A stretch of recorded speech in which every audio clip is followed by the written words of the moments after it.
Welcome to another episode of the Brown Bostonian. I'm your host, Kevin Parrington Turner. I know it's been a while. It's been a while since I've been on here. I've been active on my blog, the brownbostonian.com. Check that out. It's my personal blog that I've been covering the finals, been covering the Celtics for the playoffs for the season on there. But I'm going to get back to it. We're going to be a little bit more, I'm going to get a little bit more uh, regularly on here, a little more consistent. But I had to jump on here and do a little quick episode before we get everything all straight. The Celtics won Banner 18. They won the finals over the Mavs, game 5, over Luka Doncic, 106-88 game 5 after they got blown out. It was down by 40 against the Mavs in game 4 to prevent a sweep. They got a gentleman's sweep on their home court. Boston was going crazy. I wish I was back at home for that one, but it is what it is. We still here. The Celtics, they did it. They did it. Joe Mazzulla, he got in, took over from Ime Udoka over a crazy stretch. I'll get back to Joe Mazzulla after that, but we'll go with this with just the series. The Celtics dominated for most of the series. Kristaps Porzingis, he was hurt with an ankle injury. He said after Game 5 he's going to need surgery over the summer, but I think he should be back. I don't see it being too much of a real issue. But injuries is always going to be a problem with Kristaps Porzingis. But nonetheless, Game 1 he was great. Porzingis was. Game 2 he played well. Got hurt. Game 3 didn't play. Game 4 he was cleared, but didn't get to play. I'm sure he would have played if the game was close in certain spots. And then Game 5 he played 16 minutes, scored 5, but he was clearly a defensive rim protector. He clearly was effective. He deserves this championship as much as anybody else on the team, especially throughout the season. Averaging 20. Like, I think he doesn't get as much credit as he deserves, but he's a champion now. Derek White chipped his tooth Game 5 after Lively, landed on him once they both died for the ball. Derek White's been great. I think, me and my friend Jalil and Ty, shout out to Ty, shout out to Jalil, UMD, we was talking about bringing the team back. If the Celtics are able to bring the team back, well, Drew Holiday signed for an extension. Jason Tatum's definitely going to get his money soon. I expect in the next month that he signs.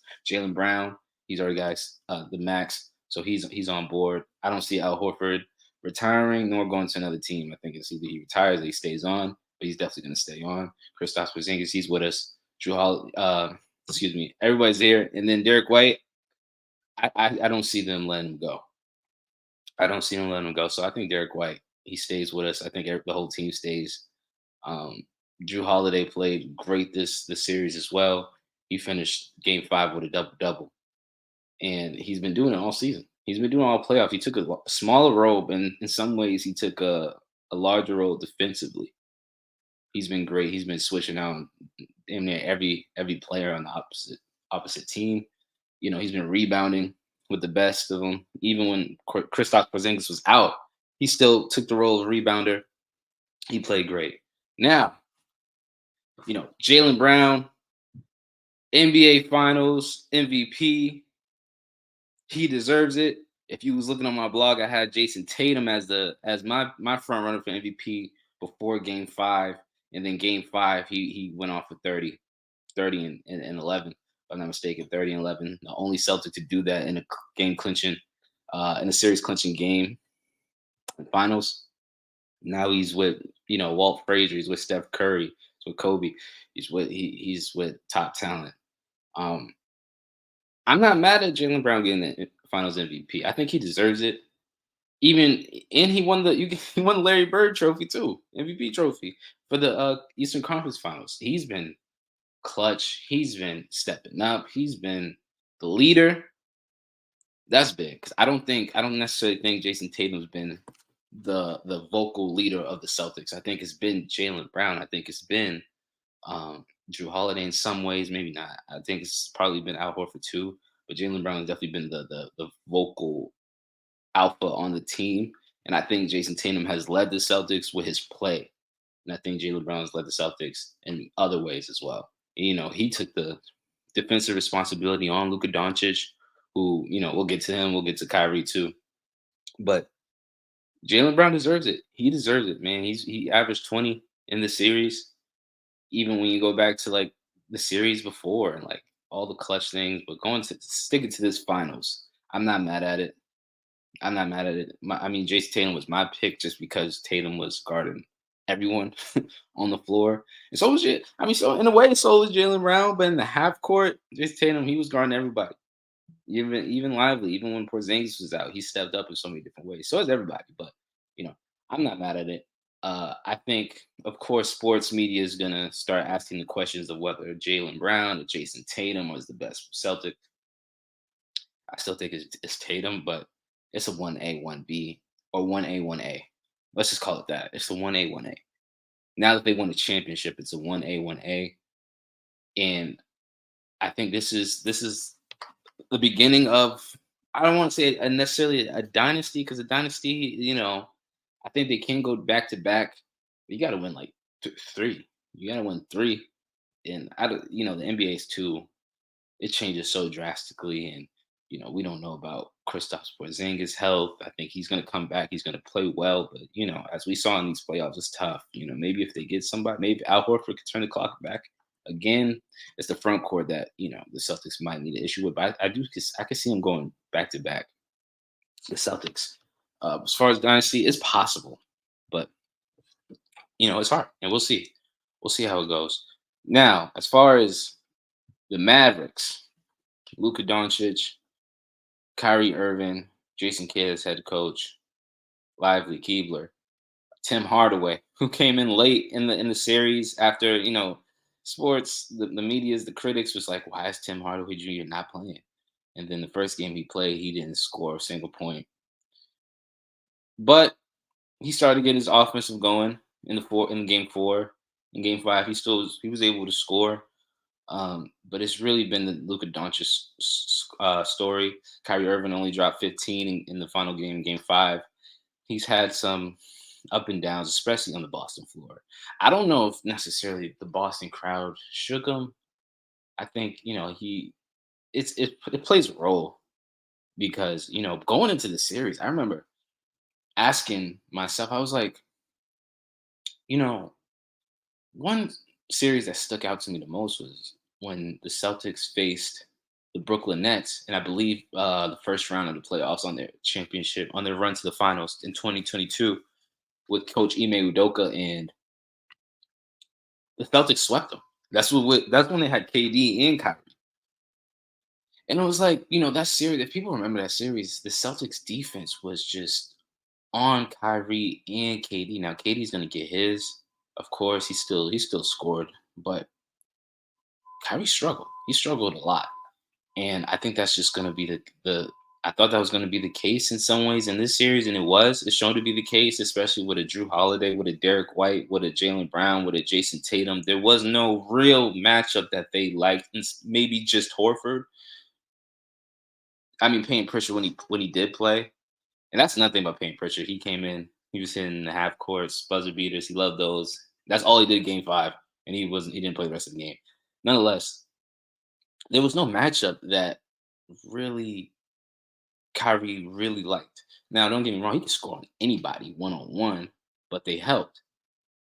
And the thing when you help is like if the guy who's on the ball is already good, you don't need to help too much, so you can still be on the shooter. You can still get a hand up on the shooter and close out, and still be able to help because you're not fully committed to the help. So that made Kyrie struggle. He's 6'2", 6'3", and like Derek White's 6'4", I believe. And I think Drew Holiday's 6'5", and Jason Tatum 6'8", Jalen Brown's 6'6". These are generous heights. I think they might be a little bit taller. Then even Kristaps Porzingis, when he was on the floor, he can move. He can move. And if he can't, guess what? He's 7 feet. He's 7 foot like 7'3". So even if he is a little bit back, he can still get a hand up and alter a shot. Al Horford was the only one that they like that matchup. And Al Horford can still move. He's a power forward. He's not a complete center. He's a power forward. Obviously, he can't really stay in front of those guys, but he still did his thing. Nonetheless, Kyrie did, you know, struggle. And I don't think that makes him any less of a player. I don't think any sports show made him less of a player, but because we see what he can do in the clutch moments. It's just the Mavs haven't really gotten to that spot to be in those clutch moments. Maybe game three was the only game I can remember where Luka Doncic fouled out. Now it's on Kyrie Irving. Then he got the matchup on Al Horford, took a shot, fade away. Now, mind you, Al Horford's like 6'10, and Kyrie, he's a shorter guy. So he got a clean shot off, but it was an off balance shot, which we know Kyrie can hit. It just didn't go in. And that's just what happened. So I mean, look, the Celtics played well defensively, offensively. They did what they were supposed to do, and I'm not mad at it. Now, Luka Doncic, I know people, you know, anytime you lose the finals, they kill you. They killed Jason Tatum. They killed Jalen Brown. They killed Jalen Brown in last year when they lost, when they was down 0-3, tied it up, and then Jason Tatum went down with an injury, and Jalen Brown didn't necessarily step up against the Heat. They killed him. They're gonna kill. They've been killing Luca for being out of shape, for always complaining to the referees. No, valid, valid.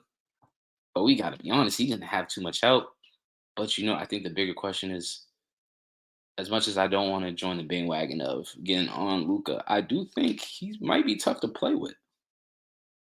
I do think that you had Kristaps Porzingis, who's a former All Star, now an NBA champion, a top pick. So he wasn't a bust. You had him.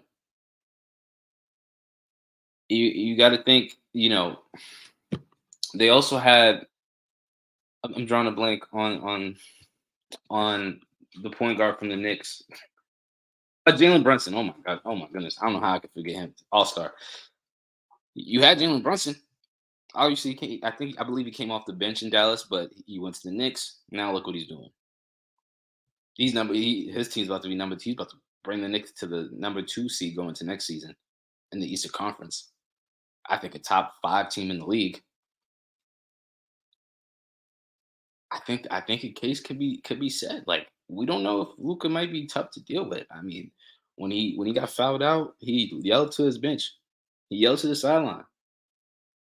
Tell him to challenge it. He made some stupid fouls. He was lazy. Now, part of that is due to the Celtics' talent and how good they've been all season defensively, just frustrating them. And I think that Timberwolves series, what's so funny about that Timberwolves, that whole Western conference, the whole Western playoffs is just super interesting because I feel like the Nuggets would have easily beat the Mavericks.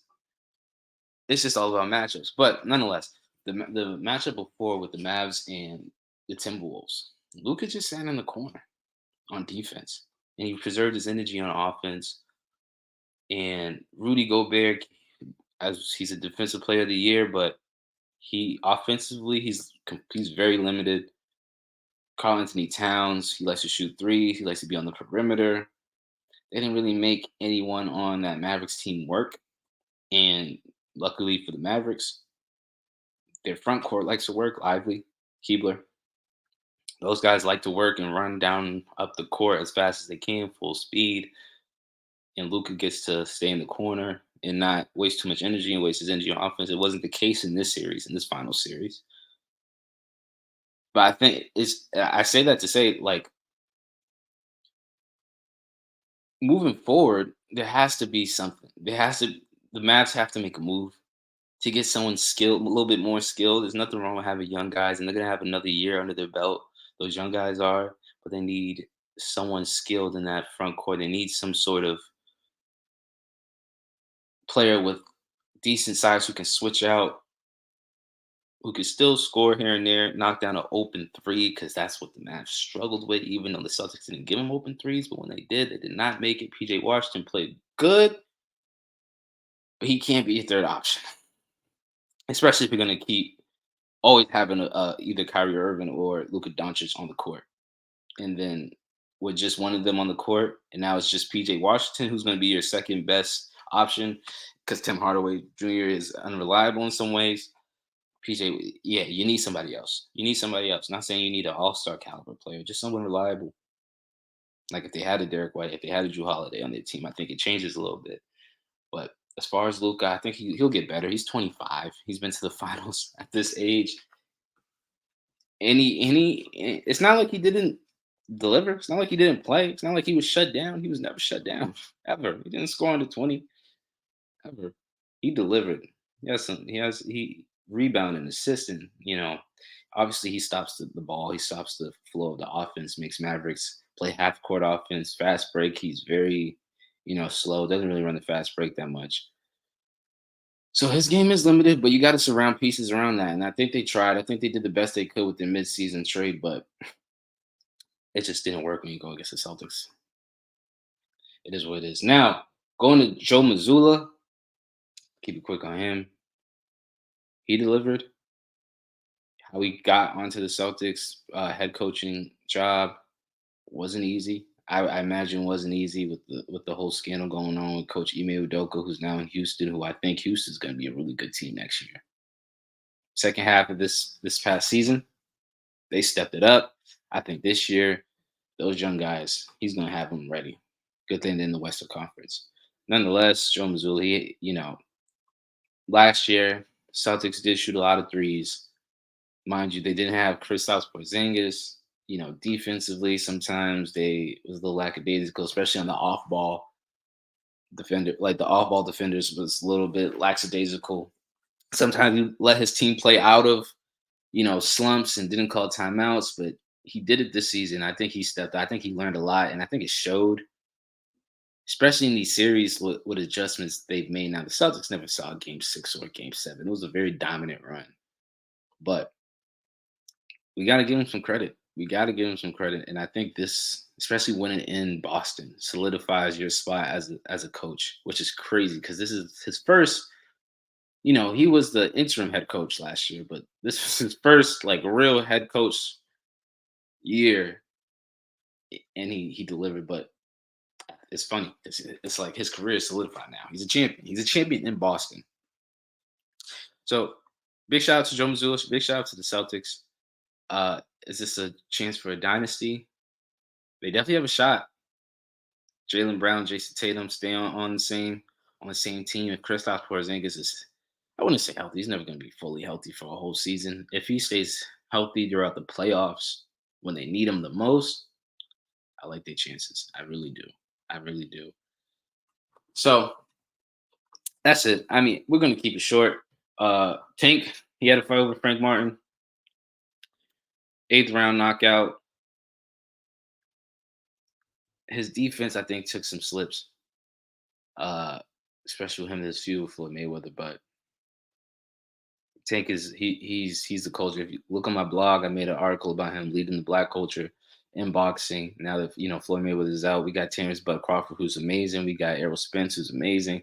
We got Deontay Wilder, who he should be retired now after his last fight. It's up to Tank now. We got Devin Haney, who's amazing. Ryan Garcia said he's retired. He tweeted it out. I don't believe it, but I hope he retires. Truthfully, he's a talent. He's great boxer, but I just think he's probably going through some other stuff that he needs to handle first. So, nonetheless, man, I think Tank it's up to him. He's the face of boxing, in my opinion. I know we got Canelo. I know we do. He's a little bit past his prime, and I think he's getting to the point where he's picking fighters that he knows. There's no real danger. It's going to still make him some money. I think he's on his way out. I think he's still a great boxer. But I think Tank is the face, and he proved it. He proved it in his last fight over Frank Martin, 8th round knockout. So yeah, man. I mean, that's it. From here on out, it's probably going to still be some Celtic stuff for off season. See what happens. See what happens around the league, and the Patriots. It's going to be a tough season. But I'm here with y'all. Whoever Patriots fans, NFL fans will get through it. And yes, I'm gonna keep this episode short. Promise the show's gonna get better. But this is Kevin Parrington Turner, another episode of the Brown Bostonian Show. I appreciate everyone who tuned in. Like, share, comment, subscribe to whatever you can. I appreciate